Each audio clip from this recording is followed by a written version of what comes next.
Welcome to Khetz Tutorials, and in this video I'll be covering question 1 from exercises 8 in James Stewart calculus. So the first question asks for the absolute value of the following. So I have 5 minus 23, so the absolute value of this. So now if you remember, the absolute value of A is equal to A if A is greater or equals to 0, and it's negative A if A is less than 0.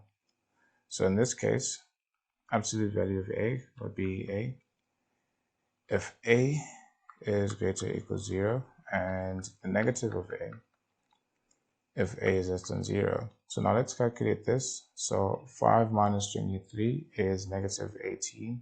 So this is the second case that we have.